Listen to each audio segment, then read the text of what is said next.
Hello दोस्तों, नमस्कार, आदाब, सत श्री अकाल सभी को। जीएस यूनिकोड में आपका हार्दिक स्वागत और अभिनंदन करते हैं। आज हम बात करेंगे एनआईएस डीएलएड को लेके बड़ी खबर क्या है। सुप्रीम कोर्ट में जीत के लिए महत्वपूर्ण बिंदु क्या हो सकते हैं। शिक्षा मंत्री प्रकाश जावड़ेकर ने क्या बड़ा बयान दिया था। जजमेंट के लिए कितना महत्वपूर्ण साबित होगा। इस सारे पॉइंट पर बिल्कुल डिटेल में चर्चा करेंगे, जो कि आपको बिल्कुल एक एक चीज़ें क्लियर हो जाएंगी। अगर वीडियो को आप पूरा देखते हैं तो जितना भी पॉइंट्स हैं आपको बिल्कुल क्लियर होगा कि क्या पॉइंट्स रहेंगे। जैसा कि आपको पता है कि आप बहुत सारे सुप्रीम हाई कोर्ट से केस जीते हैं, इसमें एक बात करेंगे। चलिए, पहला पॉइंट क्या है।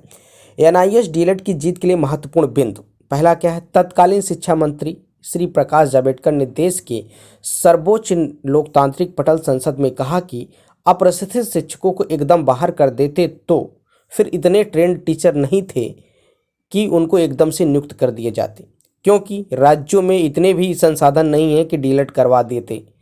ट्रेंड अभ्यर्थी ही नहीं, उत्तराखंड में तो बार बार संसाधनों की कमी कहकर बीएड को प्राथमिक में नियुक्त करने के लिए एनसीटी से छूट मांगी जाती रही। 2014 में एनसीटी ने व सुप्रीम कोर्ट में सख्त होने के बाद डाइट ने डीएलएड शुरू किया। कहने का मतलब आपको पहला पॉइंट इस बात किसको होगा। उस समय जो शिक्षा मंत्री थे प्रकाश जावड़ेकर जी, इन्होंने संसद में ये बात को स्पष्ट कहा था कि अगर हम इनको न रखें, जो अप्रशिक्षित शिक्षक थे, इनको अगर हम डायरेक्ट बाहर कर देते तो हमारे पास इतने संसाधन नहीं थे कि हम इनको क्या करते, दूसरे टीचर नियुक्त कर पाते या डीएलएड करवा पाते। तो हमने क्या किया, उन्हीं शिक्षकों को। अब पहला पॉइंट तो ये बन गया कि भाई किसने किया ये सारी चीज़ें और कहाँ कहीं गई, संसद में। दूसरी चीज़ें क्या पॉइंट्स रहा, उत्तराखंड में बार बार ये कहकर, जैसे देखिए बीएड को वहाँ प्राथमिक में, बहुत सारी स्टेट में बीएड को प्राथमिक में शामिल किया गया था। एक गजट आता है बाद में रद्द होता है, ये बात की बात थी। इसी गजट को देखते हुए ये सारी प्रक्रिया भी एनआईएस डीएलएड के लिए चल रही थी। लेकिन एनआईएस डीएलएड का पॉइंट्स बहुत स्ट्रांग है, इसलिए किसी भी तरह की डरने की ज़रूरत नहीं है। आप देख सकते हैं, एक एक बिंदु आपको समझ में आएगा। चलिए, दूसरा पॉइंट्स क्या हो सकता है। ऐसे अभ्यर्थियों को ट्रेनिंग दी गई, प्रशिक्षित किया गया जिससे कि बेस्ट क्वालिटी के टीचर मिल सके। कहने का मतलब उन्हीं टीचरों को बेस्ट क्वालिटी टीचर बनाने के लिए किया गया। देश में बड़े बड़े आईआईटी व शिक्षाविदों ने यह निष्कर्ष निकाला कि यदि इन शिक्षकों को, जो कि सालों से पढ़ा रहे हैं, और उन्हें ही प्रशिक्षित किया जाए तो देश की शिक्षा व्यवस्था को इसका बहुत लाभ मिलेगा, क्योंकि इन्हें बाहर कर अन्य अभ्यर्थियों को कोर्स कराया जाता है तो 2 साल का समय लग जाएगा। वह ये जो अभ्यर्थी हैं, इनके अनुभव का लाभ देश के बच्चों को नहीं मिलेगा, जो कि तब जाकर एनआईएस डीएलएड करवाया गया। अब आप इस बात को समझिए कितना महत्वपूर्ण बिंदु है। अगर ये पॉइंट्स सुप्रीम कोर्ट में रखे जाएंगे तो जीत निश्चित 100% सुनिश्चित है। भाई देखिए, सच बात है, क्योंकि आप देखिए जो एक्सपीरियंस होगा उसके पास ज़्यादा नॉलेज है। भाई कोई पढ़ा रहा है, उसको हमने कुछ, ठीक है उसमें कुछ कमी थी, हमने उसको प्रशिक्षित किया, ये बिल्कुल जायज़ है। अच्छे आईआईटी शिक्षाविदों ने इस बात का निष्कर्ष में कहा गया है। दूसरी चीज़ कहा गई है कि अगर इनको हम बाहर करवाएंगे तो हमें क्या करना पड़ेगा, कोर्स कराएंगे 2 साल का, फिर वो आएंगे तो उनके पास कोई अनुभव नहीं होगा। लेकिन इसीलिए इनको क्या किया गया, एनआईएस डीएलएड कराया गया।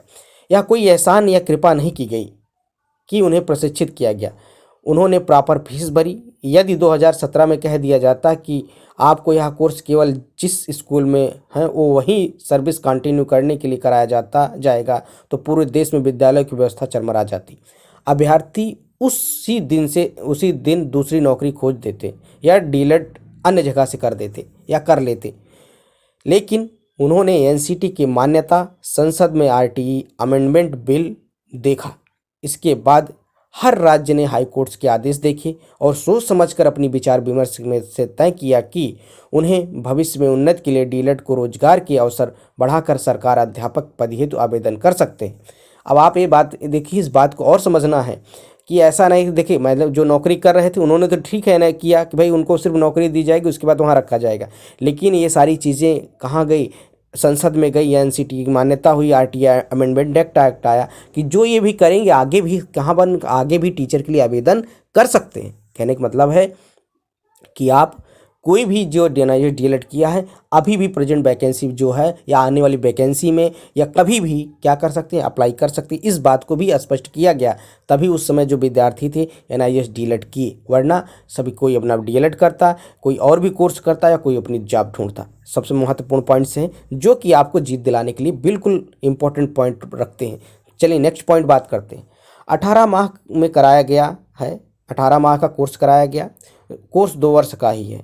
अरे 18 माह या 24 माह का, 2 वर्ष का ही है। लेकिन यदि इसे ना माने तो फिर क्या एनआईएस डीलेट और आरटी के अनुसार 23 अगस्त 2010 की अधिसूचना के अनुसार कोई कोर्स नहीं करवाया गया? यदि नहीं तो संसद में एमएचआरडी, एनसीटी, राज्य सरकार, ये सब दोषी हैं। सही बात है। ये दोषी कौन होगा? एमएचआरडी, एनसीटी और राज्य सरकार, ये सब दोषी हैं जिन्होंने आरटी का उल्लंघन कराया। वह अभ्यर्थी योग्य कहाँ रह गए? बच्चों का प्रशिक्षित शिक्षक ही पढ़ा रहे हैं तो क्या देश की संसद में देश के साथ धोखा किया? ऐसा नहीं है। सब कार्य न्यायिक तरीके से हुए हैं। कोर्स में एडमिशन लिया गया, फीस भरी गई, एग्ज़ाम फीस भरी गई, WBA किए, SBA किए, ऑनलाइन ऑफलाइन फीस क्लास ली गई। DO, BO, CRS, BRC ये सब नोडल अधिकारी होते हैं शिक्षा विभाग के अधिकारी रहे। किसी ने एनआईएस डीलेट के डिप्लोमा दिया नहीं बल्कि पूरी फीस भर कर किया है। कहने का मतलब है कि आप इस बात को समझ सकते हैं, जितने भी विद्यार्थी हैं इन्होंने पूरी फीस भरी है, पूरा कोर्स किया, चाहे ऑफलाइन क्लास लिया चाहे ऑनलाइन क्लास किया, उसके लिए अलग से अधिकारी नियुक्त किए गए थे। ये सारी प्रक्रिया नियम के बद्ध अनुसार हुई है। अगर ये होता है तो इसका मतलब है कि इसमें बच्चे विद्यार्थी दोषी ना होकर कौन दोषी हो रहा? सरकार, गजट, ये सारी चीज़ें दोषी हो रही हैं। उनको ये सारी चीज़ें करनी चाहिए थी। लेकिन अभी मैं मुद्दा हुआ है तो ये पॉइंट्स आपके लिए बिल्कुल स्ट्रांग और इम्पॉर्टेंट पॉइंट बनते हैं जो आपको जीत दिलाएंगे। तो कहने का मतलब है इसमें एनआईएस डीएलएड वालों को किसी भी तरह की डरने की अभी भी ज़रूरत नहीं है। आपको ये पॉइंट्स बिल्कुल क्लियर हो रहे होंगे कि आपका पक्ष कितना मजबूत है और आगे भी कितना मजबूत रहेगा, जो कि जीत दिलाने के लिए बिल्कुल अग्रसर रहेगा। नेक्स्ट पॉइंट पे बात करते हैं। बल्कि प्रोसेस के कारण अंडरस्टैंडिंग की कमी है, जिसके कारण एनआईएस डीएलएड के मन में डर है। और कैसे भी कह सकते हैं कि एनआईएस डीएलएड आरटी के हिसाब से नहीं करवाया गया। 23 अगस्त 2010 की योग्यता को पूरा करने के लिए नहीं कराया गया, क्योंकि संसद के अंदर यही हर डॉक्यूमेंट में उल्लिखित है। अभ्यर्थियों को तो यह भी बताया गया कि आप एनसीटी के वैलिड हो, एनसीटी से वैलिड हो। एनसीटी मतलब है कि national council of teacher education, जो भी थे एनसीटी से वैलिड है। कहाँ लिखा था कि यहाँ जहाँ नौकरी कर रहे हैं वहीं करने के लिए है? कहने का मतलब आपको, जैसे कि भाई बहुत सारे एनआईएस डीलेट के बीएड हैं जो अभी नौकरी नहीं किए हैं, तो क्या वो नौकरी में अप्लाई नहीं कर सकते? ऐसा कुछ नहीं लिखा गया। ऐसा नहीं कि जो नौकरी कर रहे हैं उन्हीं के लिए सिर्फ था, तो सभी के लिए था। आपने जितने भी एनआईएस डीलेट किए हुए आप नौकरी के लिए अप्लाई करिए, आप एलिजिबल रहेंगे। ये 100% ट्रेंड रहेगा। आपको किसी भी तरह की डरने की ज़रूरत नहीं है। ये सारे पॉइंट्स आपको जीत दिलाएंगे। सुप्रीम कोर्ट में ये सारे बिंदु, ये सारे पॉइंट्स आपको जीत की तरफ अग्रसर करते हैं। इसीलिए आपको किसी भी तरह से डरने की ज़रूरत नहीं। बाकी जो चीज़ें हैं ये सारी चीज़ चलने दीजिए, इससे आपसे कोई लेने देने नहीं। आप इस चीज़ को समझिए कि आपका पॉइंट्स कितना स्ट्रांग है और कितना मजबूत है। आपको एक एक पॉइंट क्लियर हो रहे होंगे और आपका पक्ष आपको मजबूत खुद ही दिखता हुआ नजर आ रहा होगा कि क्या दिक्कतें और क्या चीज़ें आगे होने वाले फैसले में आ सकती। देखिए, आप सुप्रीम कोर्ट में अभी केस रिजर्व रखा गया। किस कहने का मतलब है कि ये सारी केसेस बिल्कुल क्लियर है और आपके ये बिंदु बिल्कुल स्पष्ट क्लियर हो रहेंगे। इसलिए अभ्यर्थियों को किसी भी तरह की डरने की अभी भी ज़रूरत नहीं। नेक्स्ट पॉइंट पे हम बात करेंगे आगे क्या है। अब निर्णय कानून के हाथ में है, लेकिन जज साहब की कलम से कोई निर्णय लिखे जाने से पहले यह बातें जानकारी में आ जाएंगी कि अभ्यर्थी का हक बच जाएगा। तो अभ्यर्थी का हक बच जाएगा। देश में लोकतंत्र की और आस्था की प्रगाढ़ रहेगी कि जब कईयों ने सताया तब न्यायालय ने सत्यमेव जयते ने ही बचाया है, क्योंकि 7 साल से यह कोर्स काबिलियत के बचाने के लिए लड़ा जा रहा है, क्योंकि अभ्यर्थियों का विश्वास अपनी देश की संसद व लोकतंत्र के स्तंभों न्यायपालिका पर है। इनकी लड़ाई इस कोर्स के द्वारा भर्ती में शामिल होने वह बहुत ही लंबी है, क्योंकि केवल इन्हें भरोसे वो जीतेंगे। कहने का मतलब ये है कि आप स्पष्ट देख सकते हैं कि सारे पॉइंट्स आपको एक पॉजिटिव की तरफ ले जा रहे हैं, आपको एक पॉजिटिव डायरेक्शन में ले जा रहे हैं, आपको एक केस को स्ट्रांग बनाने के लिए एकदम बिल्कुल। अगर ये सारी पॉइंट्स कहाँ रखे जाएंगे? सुप्रीम कोर्ट में रखे जाते हैं, तो आप एकदम अपने आप को निश्चित समझिए। देखिए, एक किसी के फ्यूचर का सवाल है, किसी के भविष्य का सवाल है। अब जैसे देखिए, आप एक बात को और समझिए कि क्या बीएड वालों के साथ अन्याय नहीं हुआ? बिल्कुल हुआ, लेकिन इसके दोषी कौन थे? बीएड के विद्यार्थी नहीं थे। हाँ ठीक है, आप कहते हैं कि ये बीएड पीआरटी में नहीं शामिल हो सकता है, लेकिन आप अगर यही चीज़ 2018 से 2023 के बीच में क्लियर कर दिए होते तो जो बच्चे जिनका सब्जेक्ट कम्बिनेशन नहीं है वो बीएड ना करते बल्कि डीएलएड करते या बीटीसी करते। तो ये सारे पॉइंट्स भी वहाँ रखे जाने चाहिए थे। आई होप कि आपको ये सारे बिंदु या पॉइंट समझ में आए होंगे।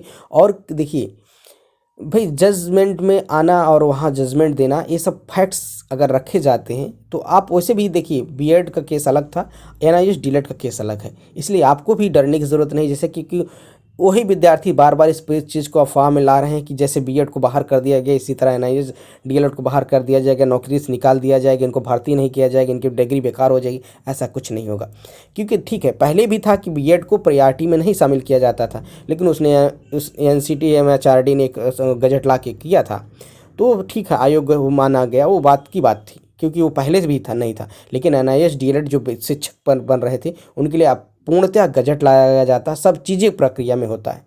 तो ये पूरे इंपॉर्टेंट पॉइंट्स थे। आई होप आपको ये सारे बिंदु क्लियर हुए होंगे। अगर वीडियो पसंद आता है चैनल को लाइक करें, कमेंट्स करें, ज़्यादा से ज़्यादा अपने दोस्तों में शेयर करें, और अगर पहली बार चैनल विजिट करें तो चैनल को सब्सक्राइब कर लें। शिक्षक भर्ती से जुड़ी हुई अपडेट के लिए चैनल को सब्सक्राइब करते हैं। मिलते हैं नए वीडियो के साथ। जय हिंद साथियों, नमस्कार, हैव अ नाइस डे। सभी को गुड डे, सभी को थैंक यू। नाउ